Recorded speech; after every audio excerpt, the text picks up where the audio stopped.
Miller, the second fight on a massively stacked UFC 300 card. And the odds suggest, and a lot of the experts online on their channels are saying, Bobby Green is going to beat Jim Miller. He's the favorite and he should beat him easily. However, I'm actually personally leaning towards Jim Miller in this fight, and there's a few reasons.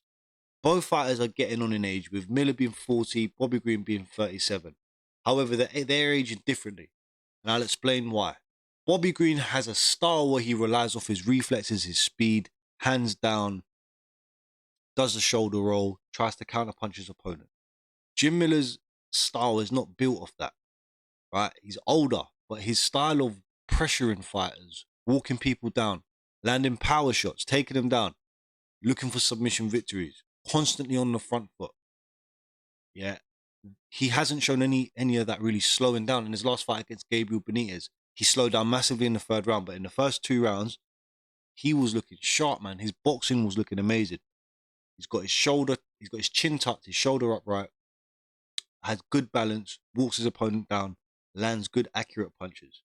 Bobby Green against Tony Ferguson last year, yeah, was falling apart, got dropped numerous times.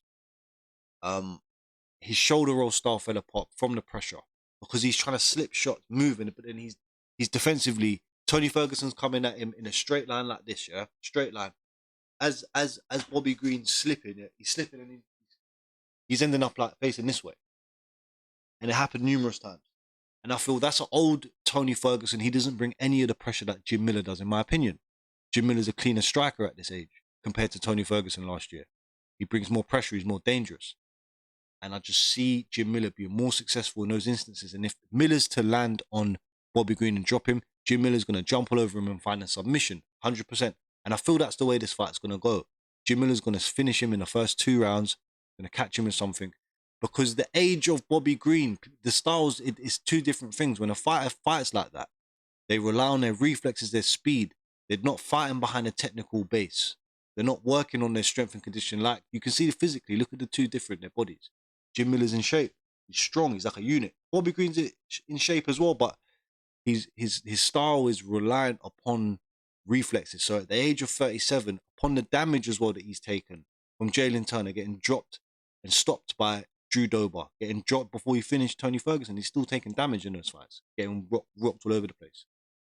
So the effect of that on a style where you purely rely off reflexes alongside the age and the damage, it's not good for Bobby Green. And that's why he's looked the way he's done against Jalen Turner. Even though Jalen Turner's levels above these lot, he got knocked out badly by him. Jalen Turner's a sniper fighter.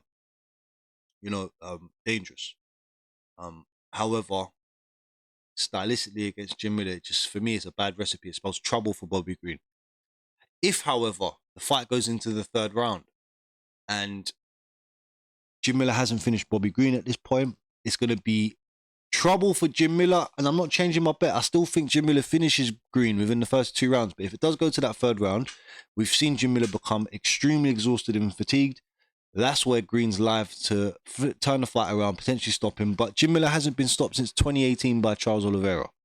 So, do you think Bobby Green's going to be able to put away Jim Miller or hurt him or stop him like that? Out of exhaustion, maybe, but I don't think it's going to happen. And I think Jim Miller's going to be bringing much more of a diverse game. Too much pressure for Bobby Green. His style's going to fall apart, and Jim Miller's going to get the victory here. And it'll be nice for him. Getting a victory at UFC 100, 200, and now at 300 will be good for old Jim Miller. Let us know what you think in the comment section below. Like, subscribe. We're going to break down the rest of the card. But I'm going with Jim Miller in a close one. It's close, though.